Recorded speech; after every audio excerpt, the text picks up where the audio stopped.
Bonsoir, peuple de Dieu, et bienvenue dans l'église des révélations. Une fois de plus, je vois et je suis heureux, parce que je vois que vous venez prendre connaissance du véritable évangile. Les nouvelles révélations que le Père éternel nous donne chaque jour dans cette année 2025. C'est pour cela que je me réjouis, parce que pour moi, c'est un privilège que le Père éternel me donne de pouvoir vous apporter des nouvelles révélations chaque jour dans cette année 2025. Amen. Comme je vous le dis à chaque fois, ce n'est pas par hasard que vous venez écouter les nouvelles révélations que le Père éternel nous donne chaque jour dans cette année 2025. Sa parole nous attire au Père éternel et le Père éternel nous amène au Christ qui nous donne la vie éternelle par son précieux sang. Amen. Alors installez-vous et soyez attentifs à ce qu'on va lire, ce qu'on va écouter et ce que le Père éternel va nous donner ce soir comme révélation. Amen. Alors, ouvrez bien vos oreilles et gravez dans votre cœur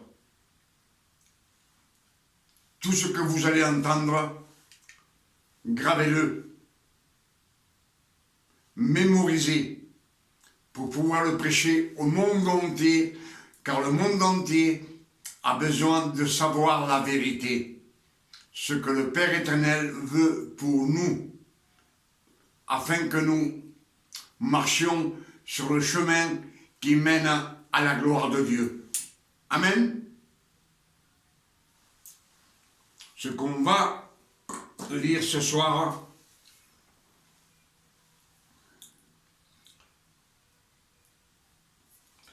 c'est Exode 16, verset 11. L'Éternel apparut dans une nuée. L'Éternel s'adressant à Moïse dit, « J'ai entendu les murmures des enfants d'Israël. Dis-leur, entre les deux soirs, vous mangerez de la viande et au matin, vous rassasierez de pain. Et vous saurez que je suis l'Éternel, votre Dieu. » Le soir survint, des cailles couvrirent le camp. Et au matin, il y eut une couche de rosée autour du camp. Quand cette rosée fut dissipée, il y avait à la surface du désert quelque chose de menu, comme des grains, quelque chose de menu, comme la gelée blanche sur la terre. Quelque chose de menu. Les enfants d'Israël regardèrent et ils se dirent l'un à l'autre, « Qu'est-ce que c'est cela ?» Car ils ne savaient pas ce que c'était. Moïse leur dit, « C'est le pain que l'Éternel vous donne pour nourriture. » Le pain que l'Éternel vous donne pour nourriture, pour manger. Amen. Voici ce que l'Éternel a ordonné. Que chacun de vous en ramasse ce qu'il faut pour sa nourriture. Que chacun de vous en ramasse ce qu'il faut pour sa nourriture.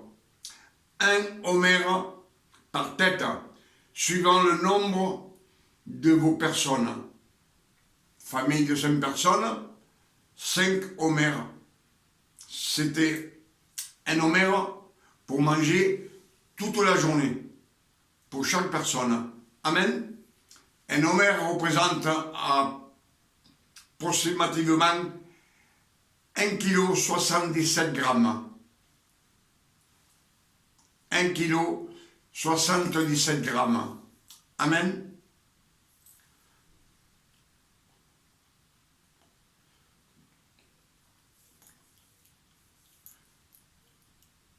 Il ordonne que chacun de vous en ramasse ce qu'il faut pour sa nourriture. Un homère par tête, suivant le nombre de personnes, chacun en prendra pour ceux qui sont dans sa tente, chez eux, dans sa maison, dans sa tente. Les Israélites firent ainsi. Ils ramassèrent les uns en plus, les autres moins. Les uns ramassèrent plus, d'autres moins. On mesurait ensuite avec l'homère, on mesurait la quantité de grains, de la manne. Celui qui avait ramassé plus n'avait rien de trop, et celui qui avait ramassé moins n'en manquait pas. Chacun ramassait ce qu'il fallait pour sa nourriture. Moïse leur dit que personne n'en laisse jusqu'au matin. Ils n'écoutèrent pas. Ils n'écoutèrent pas. Ils commencèrent à douter du Père éternel.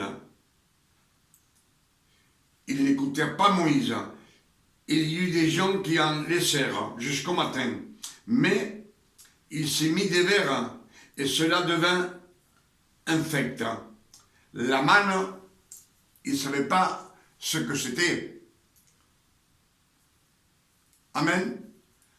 La manne, il ne savait pas ce que c'était. Il n'avait jamais vu ça de sa vie, les Israélites.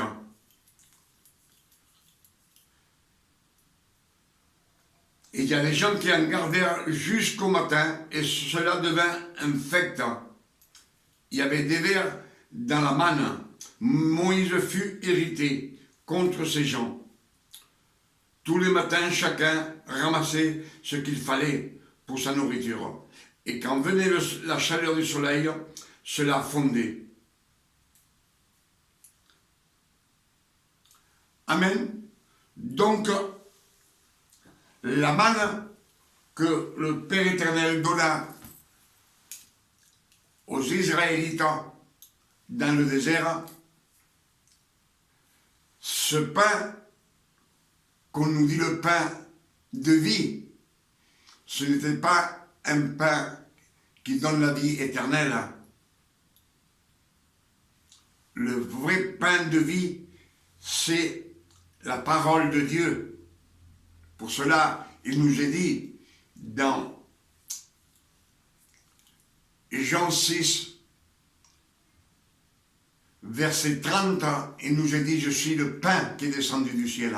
Le vrai pain, celui qui mange de ce pain n'aura jamais faim et il n'aura jamais soif. Amen. C'est ce que nous disent les Écritures. Et là, on voit bien que ce pain qui descend du ciel, ce n'est pas une alliance, c'est une épreuve que le Père éternel donne aux Israélites. Il les met à l'épreuve. Il attend voir s'ils suivent ses ordres. Donc ce n'est pas une alliance, c'est un ordre. Il devait en ramasser tous les matins. Tous les matins, cela veut dire que tous les matins, on a besoin du Père éternel. On a besoin de sa nourriture spirituelle, comme la nourriture qu'il nous faut pour manger tous les jours. comme la nourriture naturelle. Amen. Et pour cela, il nous a dit que ce n'était pas une alliance qu'il a fait avec ce peuple-là. Il les a mis dans une épreuve. Et ils ont toujours murmuré contre Moïse, contre Aaron et contre l'Éternel.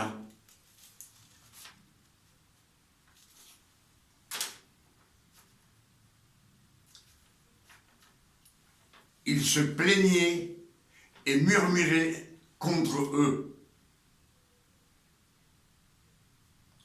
Et cette manne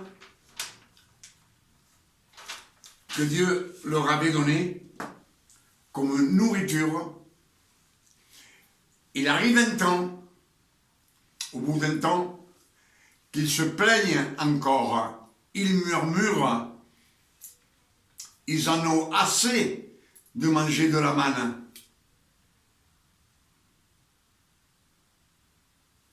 Et ils le disent qu'en Égypte, ils avaient des pots de viande, ils mangeaient des ails, ils mangeaient des légumes. Et là, ils commencent à faire des gâteaux. Des gâteaux. Pourtant, les Écritures nous disent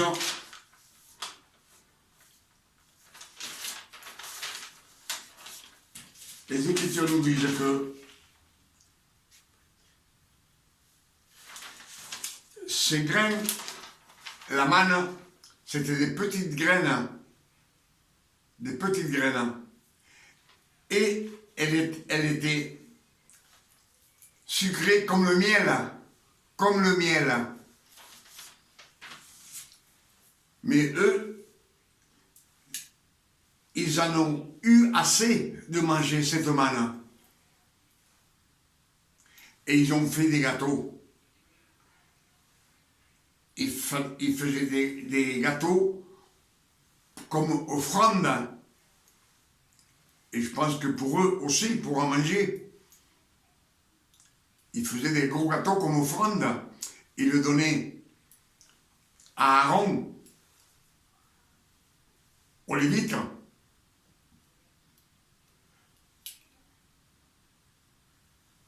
Amen. Les Écritures nous disent qu'ils coupaient une portion du gâteau, ils la roulaient, et le reste, c'est les Lévites qui le mangeaient. Ceux qui s'occupaient avec Aaron. Aaron et sa famille, c'est eux qui le mangeaient. Mais pour faire des gâteaux, ils ont ajouté des ingrédients de la terre. Le pain qui tombait du ciel, ils l'ont mélangé. Ils l'ont mélangé avec des ingrédients de la terre. Sûrement qu'ils ont mis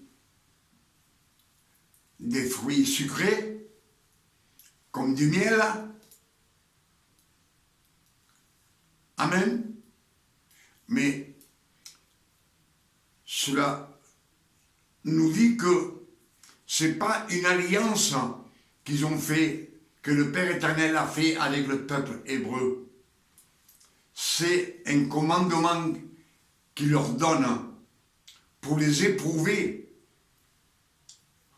pour voir si ils sont respectueux à ce que le Père éternel dit. Et le Père éternel est déçu, parce qu'ils se plaignent toujours, ils murmurent contre Moïse, ils murmurent contre Aaron, le prophète, et ils murmurent contre l'Éternel. Amen. Donc ce n'est pas une alliance. Une alliance, c'est l'alliance que le Père éternel fit avec Noé.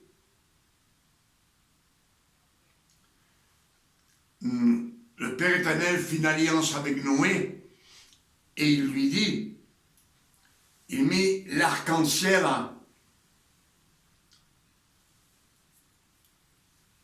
comme témoin de son alliance avec Noé. L'arc-en-ciel représente, il y a 7 couleurs, le chiffre 7 qui représente la perfection, le repos, ne rien faire le jour du sabbat, le 7e jour. C'était une alliance.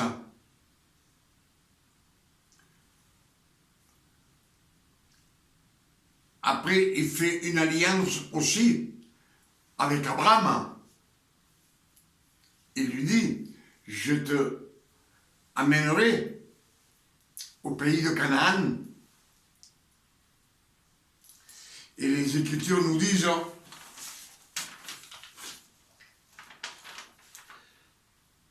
Deutéronome 27, verset 3, nous dit, ton Dieu te donne un pays où coule le lait, où coule le lait et le miel. Cela nous dit, le pays où coule le lait et le miel, c'est le pays de Canaan. C'est où le Christ doit prêcher. Où le Christ doit prêcher que le royaume de Dieu est proche, le royaume de Dieu arrive, la liberté, la vie éternelle, le pardon des péchés. C'est ce que nous disent les Écritures. Deutéronome 27, verset 3, nous dit, ton Dieu te donne un pays où coule le lait et le miel.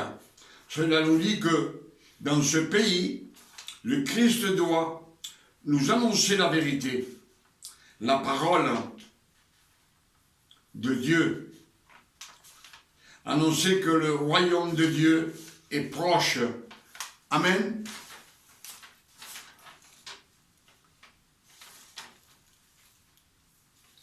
C'est où coule le lait et le miel. Amen.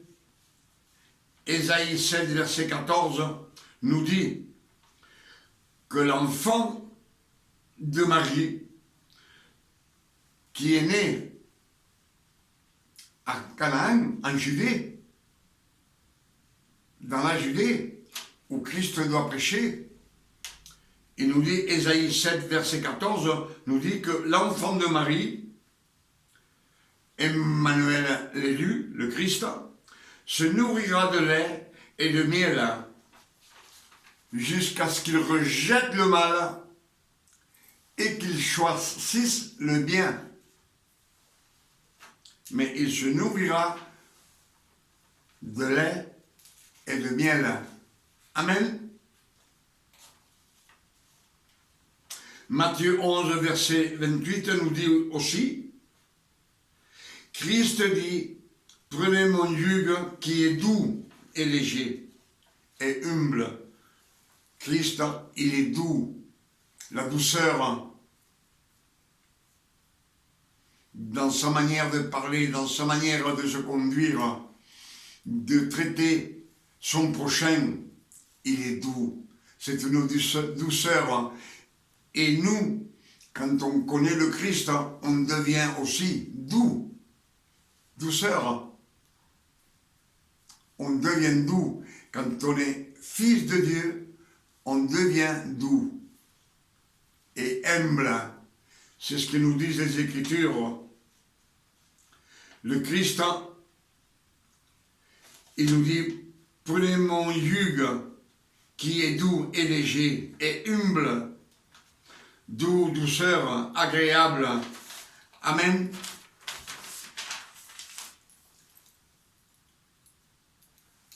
Donc, que dans les Écritures, quand il nous est dit « Vos pères ont mangé la manne dans le désert et ils sont tous morts. » Amen. C'est ce que nous disent les Écritures. On voit que la manne qui est tombée du ciel, même cette manne qui était de la nourriture pour eux, pour pouvoir survivre, manger. Au bout d'un temps, ils en ont eu marre et ils l'ont mélangé. Ils l'ont mélangé avec les fruits de la terre. De nos jours, on sait que le véritable évangile, la grâce que nous ne méritons pas, que le Père éternel nous a donnée par le sang du Christ, il nous a fait revivre ensemble, renaître. On était morts spirituellement. Il nous a fait renaître ensemble avec le Christ et il nous a assis dans les cieux célestes. Mais les doctrines d'hommes, quand ils ont appris les Saintes Écritures, ils ont mélangé aussi leurs coutumes. Ce que, à eux, pour eux, c'est bon. Amen. Ils ont mélangé. Si la manne qui tombait du ciel, les Israélites ont commencé à la mélanger avec les ingrédients de la terre, ils la mélangé. Ils devaient mettre, supposons, des fraises ou autre chose, des abricots. Ils ont mélangé parce qu'ils faisaient des gâteaux comme offrande pour le Père éternel. Et ces gâteaux, ils faisaient peut-être 100 ou 200 kilos, on ne sait pas, ou même plus. Amen.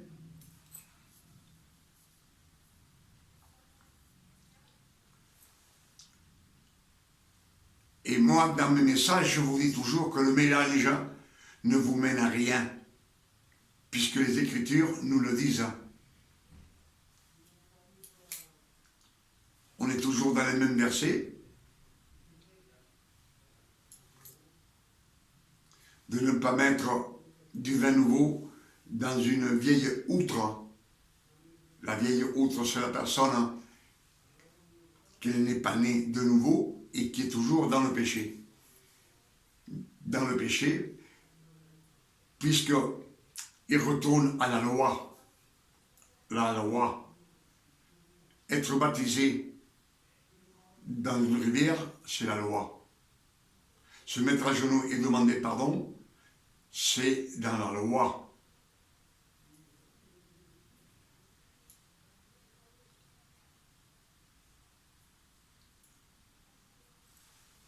Faire des jours de jeûne, de ne pas manger dans 2-3 jours pour demander au Père éternel, c'est aussi dans la loi.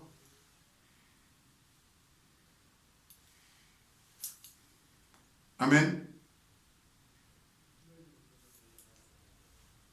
Toutes ces manières de faire, c'est être dans la loi, c'est parce qu'on n'est pas né de nouveau. Et on ne peut pas mettre le vin nouveau. Le vin nouveau représente le Saint-Esprit. On dit que la vieille outre, elle se déchire et elle se perd. Si elle se perd, cette outre, c'est une personne qui n'est pas née de nouveau. C'est toujours au feu de l'enfer. Comme je vous le dis à chaque fois. Amen.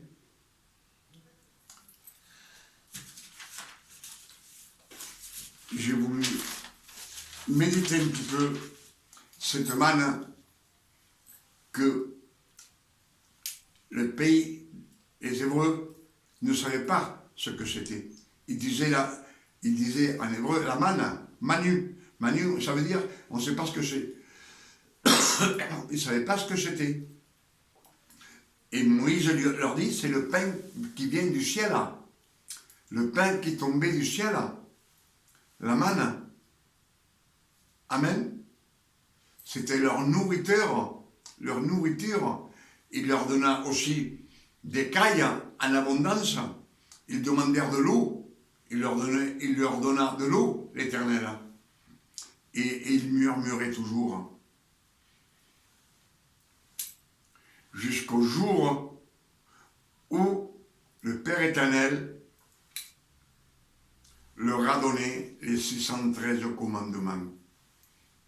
Quelque chose que personne au monde pouvait accomplir. Personne au monde pouvait accomplir. Même le plus gentil des Hébreux ne pouvait pas les accomplir. Amen.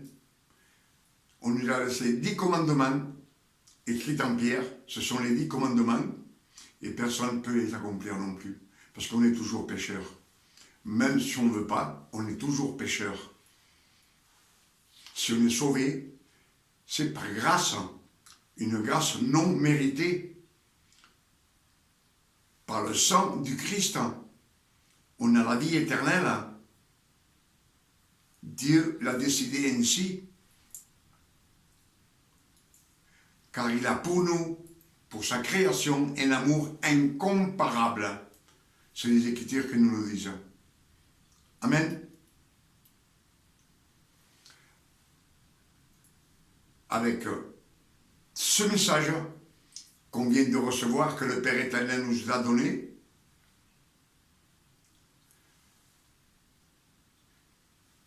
que ça nous ramène toujours un petit peu au péché et au mélange qu'on ne doit pas faire. Dieu ne veut pas de mélange. Amen. Je dis au Père éternel, merci Père éternel, merci pour toutes ces nouvelles révélations que tu nous donnes ce soir, dans cette année 2025. Merci beaucoup. Que le nom du Père éternel soit sanctifié, glorifié sur la terre comme au ciel. Amen. Et je demande au Père éternel, au nom de notre Sauveur Emmanuel le Christ, qu'il nous donne une nuit de repos, de tranquillité, de paix, de santé, comme le Père éternel donne à ses fils, à tous ceux qui sont nés de nouveau et qui ont été rachetés par le sang du Christ et adoptés comme fils. Comme je vous le dis dans chaque message, ce n'est pas adopté par le Christ, on est perdu. Il faut qu'on soit adopté par le Christ. Amen. C'est 1 Thessaloniciens 4, verset 16 qui nous le dit. Il nous dit, le Père éternel nous enverra lui-même un signe, et au son, il nous enverra un signe, et à la voix d'un archange, et au son de la trompette de Dieu, il descendra. Dieu, le Père éternel, descendra du ciel. Et tous les morts en Christ ressusciteront. Personne d'autre. Amen.